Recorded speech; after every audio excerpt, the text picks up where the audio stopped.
အားလုံးမင်္ဂလာပါကျွန်တော်တို့ရေရင်တော့ဆိုရင်ဒီ film industry တဲ့ဝင်မယ်ဆိုရင် film industry နဲ့အခြေဆက်ရှိမှာတော့ပြီး favorite ယူမှာတော့ favorite ပေးမှာတော့အဲ့လိုပုံစံနဲ့ပဲဝင်လို့ရတယ်ထင်တယ်ဒါပေမဲ့ဒီအခုနောက်ပိုင်းဒီ online ခင်းမှာဆိုရင်တော့ဒီ Instagram တို့ YouTube တွေတော့ပြီးဒီ short film တွေနဲ့တစ်ဆင့်ဒီလူတွေရတယ်ဒီဝင်နေကြရပါပြီး editor ဖြစ်နေတော့ cinematographer director ဖြစ်နေတယ်လုံနေကြရမှာပြီးတော့ဒါမျိုးပုံစံနဲ့ပေါ့ဒီအခုဒီနှစ်3နှစ်အတွင်းမှာ YouTube ကနေ direction line တွေကိုသွားထားတဲ့ channel 3ခုအကြောင်းပြောမလို့ပထမဆုံးကတော့ popular အဖြစ်ဆုံး Talk to Me တို့ဒီ Bring Her Back တို့ရိုက်ထားရ Australia director duo Michael နဲ့ Danny Filippo ဖြစ်တယ်သူတို့ဆိုလည်းအရင်တော့ဆိုရင်ဒီ Raka channel မှာဆိုရင်ဒီ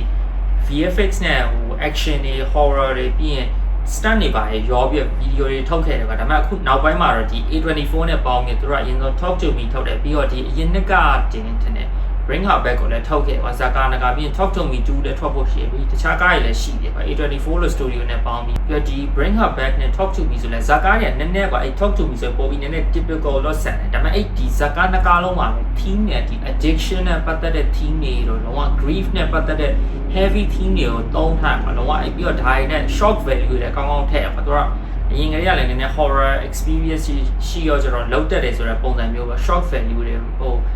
violence ပုံစံလိုဘာလို့ရင်းနဲ့ပါလုံးဝ shock ဖြစ်အောင်လုပ်တယ်ပါပြီးတော့ဒီနှစ်ကားလုံးကလည်းကြည့်လို့တော့တော်တော်ကောင်းတယ်ကောင်းလို့အရင်ဟိုစိုးစိုးဝါးဝါကတော့မရှိပါနှစ်ကားလုံးကကြည့်တာကျွန်တော်ကတော့ Bring Her Back ကိုပိုကြိုက်တယ်ပါသူကတော့အစတော့ဒီဇာကာကို trailer တော့မကြည့်တာပါဒါပေမဲ့ရုံတယ်ရောက်မှအဲ့ဇာကာတကားသွားကြည့်ရင် trailer ပြလိုက်တော့အဲ့ထဲက spoiler နဲ့မိတော့အစတော့လုံးဝ blank mind နဲ့သွားကြည့်မယ်ဆိုရင် plan လုပ်တာနောက်ထပ် YouTuber တယောက်ကတော့ Chris Tuckman ဆိုတဲ့ YouTuber ဖြစ်တယ်သူကတော့သူ့ channel name မှာလည်းအဲ့ဒါပဲဖြစ်တယ်ပါသူ content ကတော့ဒီ movie review တွေလုပ်တဲ့ content ဖြစ်တယ်ကွာသူကဆိုရင်လည်းဒီ Shelby Oak ဆိုတဲ့ကားကိုထုတ်ခဲ့ကွာသူကလုံးဝဟို found footage documentary လို့ဘာလို့ supernatural ကားမျိုးဖြစ်တယ်ကွာသူဒီကားကတော့အစတော့သူကလုံးဝဟို crowdfunding ယူပြီးပတ်စံရှာတာပါဇာကအစဆို1 million အောက်ပဲရှိရပါ budget ပြီးမှဒီ Mike Flanagan ဆိုတဲ့ director ရှိသူကနေတစင်းဟိုပတ်စံနဲ့ထည့်ပြီးတော့ neon နဲ့ချိတ်ပြီးအဲ့အနေဇာကာရဲ့ budget က1 million လောက်ထိရောက်တာပါသူကလည်းအစပိုင်းကတော့စိတ်ဝင်စားဖို့ကောင်းတယ်ပါဒီ documentary ပုံစံလိုပြီး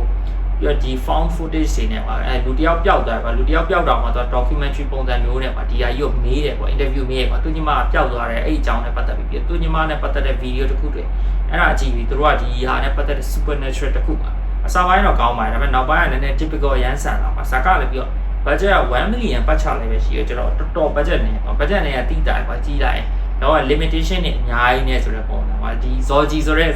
Zoji ပုံစံမျိုးကတလား Zoji ပုံစံမျိုးပါ limitation အရင်ရှိရဇာကောက်ကြည့်မယ်ဆိုရင်လည်းဒ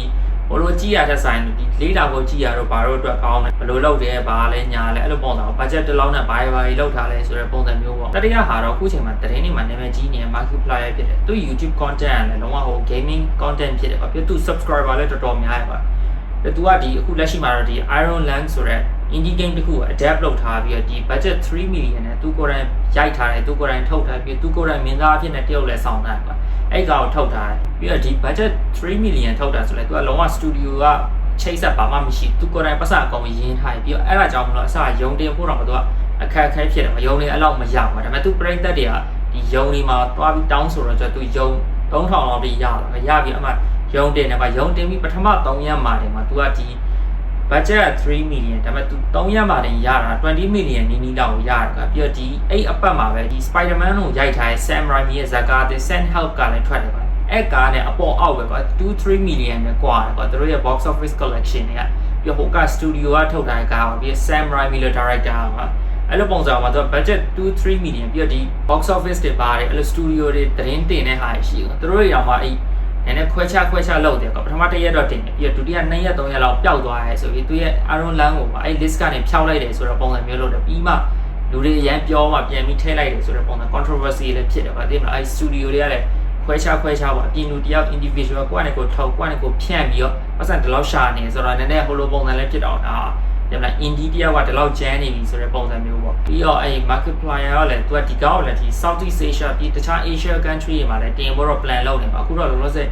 US နဲ့တချို့ Europe တွေပါအဲ့လိုအဖြူနိုင်ငံတွေမှာပဲထွက်တယ်ထင်တာပဲသူကိုယ်တိုင်လည်း distribute လုပ်နေရတော့ကျတော့ချိတ်ဆက်တွေအခုမှလုပ်နေရတယ်ဆိုတော့ပုံစံပေါ့ဖြန့်ဖို့အတွက်ဒီပုံစံအတိုင်းပဲပေါ့ဒီ Kane Person ဆိုတဲ့ YouTuber တယောက်ကသူ YouTube ရဲ့နာမည်ကတော့ Kane Pixel ဖြစ်တယ်ကွာသူဆိုရင်လည်းသူရဲ့ YouTube channel မှာ the backroom ဆိုတော့ horror video အသေးလေးတင်တယ်အဲ့ဒါအနေနဲ့စိတ် A24 ကသူ့ကိုဇာကာကန်လန်းတယ်ကွာသူရဲ့ဒီ backroom ဆိုတဲ့ဟာကိုပေါ့ဒီမှာ feature film ရုံတင်ကားပုံစံအကြီးပုံစံမျိုးနဲ့ထုတ်ဖို့အတွက်သူ့ကိုကန်လန်းတယ်ပေါ့ director အဖြစ်နဲ့ပါတမိုင်းတစ်လျှောက်မှာလည်း director အငယ်ဆုံး director 19နှစ် director ဆိုပြီးလည်းအခုနာမည်ကြီးနေပါသူကလည်း A24 ရဲ့အောက်ကနေ studio အောက်ကနေထွက်လာတာတော်တော်မိုက်အဲ့လိုမျိုးပဲကွာ Instagram မှာလည်းဒါမျိုး video တွေ edit လုပ်တဲ့လူရှိတယ်ကွာဇာကာ edit တွေလုပ်တာတော့ပြီးတခြားဟာရှိအဲ့လိုပုံစံမျိုးကနေလေတယောက်ကဒီ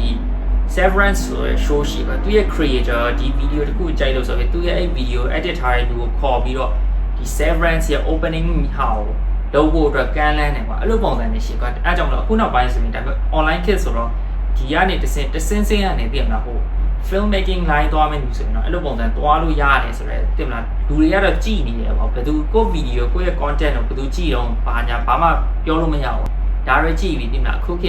ခုလိုမျိုး internet ခက်မှာပေါ့ကိုလောက်တာကိုတင်ပြီးတော့ပါဘယ်ကနေ connection ရပြီးဘယ်ကနေဘယ်သူကြည့်ပြီးတော့တင်မလားကိုစားတာတစ်မျိုးပေါ့ gaming ဟာဆို gaming channel ကနေစပြီးတော့ director ဖြစ်သွားတယ် horror ကောင်း game adaptation လို့ horror director အဲ့လိုဖြစ်တယ်ပြီးတော့ movie review လုပ်တယ်ပြီးတော့ direction line သွားတယ်ပြီးတော့ VFX တွေ action horror လုပ်တယ်ပြီးတော့ direction line သွားတယ်အဲ့လိုပုံစံတင်မလားကိုစားတာတော့တစ်မျိုးပေါ့ဒါပေမဲ့ဖြစ်သွားတာတစ်မျိုးပေါ့ကိုသွားချင်တဲ့ line ကိုသွားလို့ရတယ်ဆိုတော့ပုံစံပို့ပြီးတော့ achievable ဖြစ်တယ်ပေါ့အခုခေတ်မှာဆိုရင်တော့ကိုတင်တဲ့ content ကိုလုပ်တဲ့ဟာနဲ့ short film တွေပါတယ်ပွဲတွေရတယ်အဲ့လိုပုံစံမျိုးဖြစ်တယ်ပေါ့တော်မိုက်တယ်ပေါ့ဒါမျိုးပုံစံဒီ video ကတော့ဒီလောက်ပဲပဲအဓိကတော့ပြောချင်တာတော့ဒီ YouTuber တွေကနေလုံးဝ direction line သွားတယ်ဟို traditional filmmaking line ကိုထိုးပေါက်တဲ့လူတွေအကြောင်းပြောတာပေါ့ညာတော့အဖြစ်ဆိုရင် studio အနေ trauma studio out film school သွားမှာတော့ဘယ်သွားမှာတော့အဲ့လိုပုံစံဖြစ်မှ direction line သွားမယ် movie line သွားမယ်ဆိုတဲ့ပုံစံပါအခုကြောင့်မဟုတ်ဘူးကတော့YouTube တွေအရင်တော့ဆို YouTube တို့ TikTok တို့ Instagram တို့ content creating ဆိုရင်တို့ကတစ်စင်းနေနေတော့ထင်တယ်ဗျဒါပေမဲ့အခုနောက်ပိုင်းကျတော့ဒါမျိုး line တွေကဟိုတင်မလား thin line ပုံစံ blur ဖြစ်နေပြီကွာဘယ်ကဘာမှမသိတော့အကုန်လုံးကလည်းဟို content ထုတ်တဲ့လူဇာကာရိုက်တဲ့လူကလည်းတင်မလား Netflix ဆိုရင် content ပုံစံဖြစ်နေကွာအဲ့လိုပုံစံနဲ့ပြင် content ထုတ်တဲ့လူကလည်း direction line သွားပြီး film လေးထုတ်နေပြီဆိုတဲ့ပုံစံဖြစ်နေအဲ့ကြောင့်မ line တွေအရန်ဟို blur ဖြစ်နေကွာဘယ်ကဘာမှမသိတော့အဲ့ကြောင့်မလို့ကိုယ်တိုင်လည်းတင်မလား try ရင်တော့ဖြစ်မြောက်နိုင်တယ် I hope you live a life you're proud of. And if you find that you're not,